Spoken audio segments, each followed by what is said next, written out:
My vengeance ends now.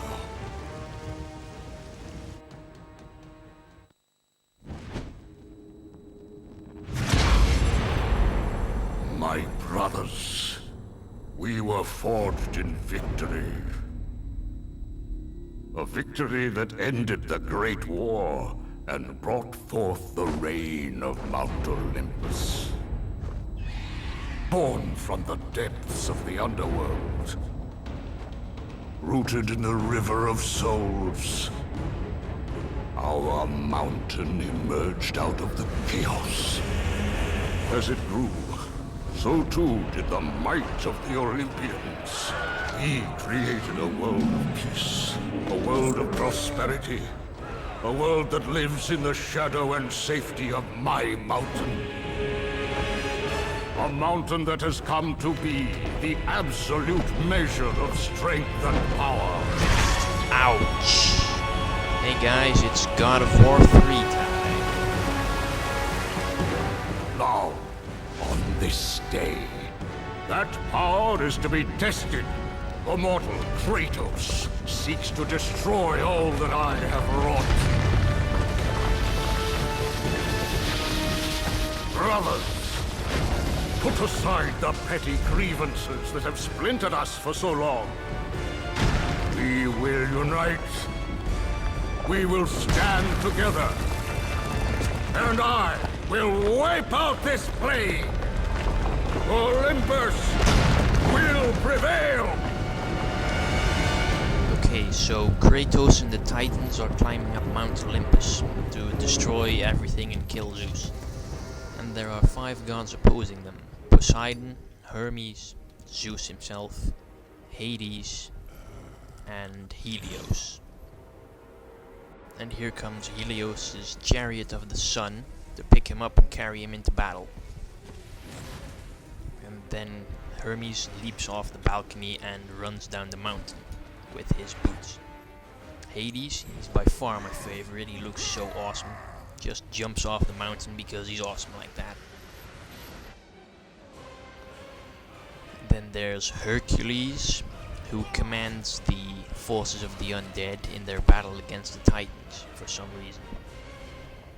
But they get completely destroyed by the Titan Gaia. Zeus! Your son has returned. I bring the destruction of Olympus! The Titans will fail again! And then there's Kratos, who's ready to spill some godly blood. And Helios comes by and sets Gaia's shoulder on fire, whilst a lot of undead soldiers drop onto Gaia from the sky. But I'm just owning them oh so easily. Just pick one up and use it to ram down the others. So awesome. That's one of the best additions they did to God of War 3 that 2 did not have.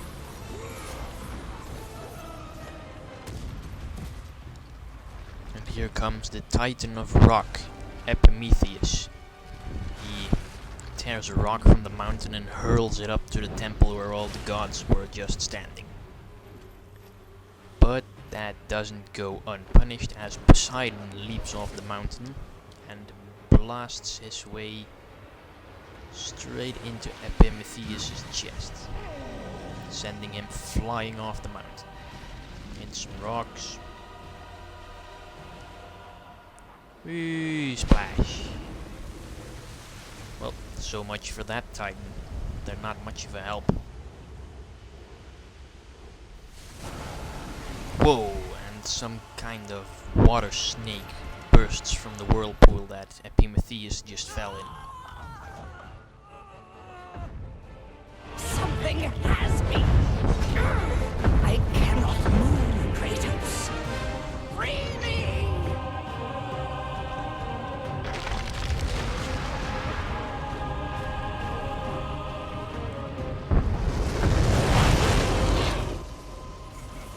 So Poseidon sets his water snakes upon the Titans to drag them off the mountain. As you could have seen in the background a few moments ago, when there was a brick pattern Titan being dragged off the mountain by one of those. And they have Gaia too, so Kratos has to get over there and knock the thing off. And here comes another one of the titans, Oceanus, titan of the sea and electricity. He doesn't seem to have any trouble with the snakes, since he also controls the sea, so he can keep them off of himself.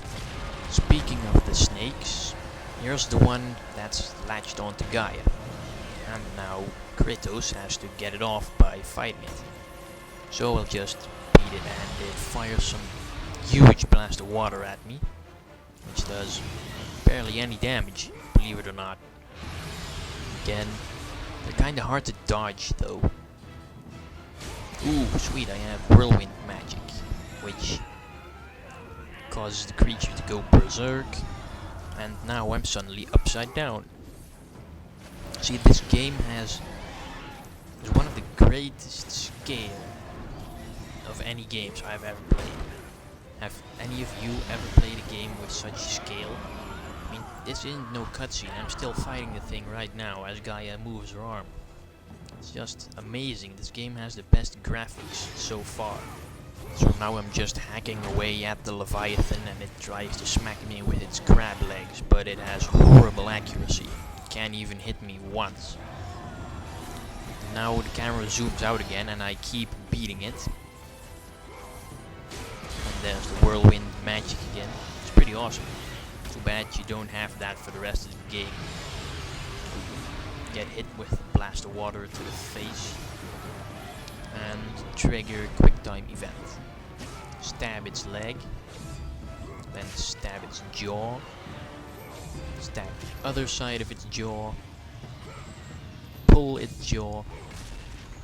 And just rip it out of his head. Now that's awesome. One thing though, if that thing's made of water, why the hell does it bleed? That makes no sense to me. Video game logic. So now I'm on the mountainside climbing some roots. And I guess I just have to get my ass back over to Gaia again to get that thing away. Just keep on climbing and jump up the mountain. And hey, there's Hades, and he is ripping Oceanus off of the mountain. Well, there goes another Titan. Really, why the hell did you have to travel back in time in God of War 2 to save them if they just die by the dozen? They're freaking useless. In fact, I can only think of one Titan in the game that actually helps you for once. But that's not for quite a while yet. Ah, there's Gaia. Now at least I know where to go. So just keep shimmying along the ledge, just going at a dreadfully slow pace. And then there's a group of undead waiting to beat my ass. But unfortunately they won't stand much of a chance against Kratos. Kratos is actually one of the best video game characters of the past few years in my opinion. It's like one of the best new series. Kratos really should be Sony's mascot, you know, like Nintendo has Mario or Microsoft has Master Chief. Yeah, let's just hope they don't start ruining him with lots of stupid spin-offs like God of War Tennis, or God of War Kart, or God of War Golf. That would be freaking awful.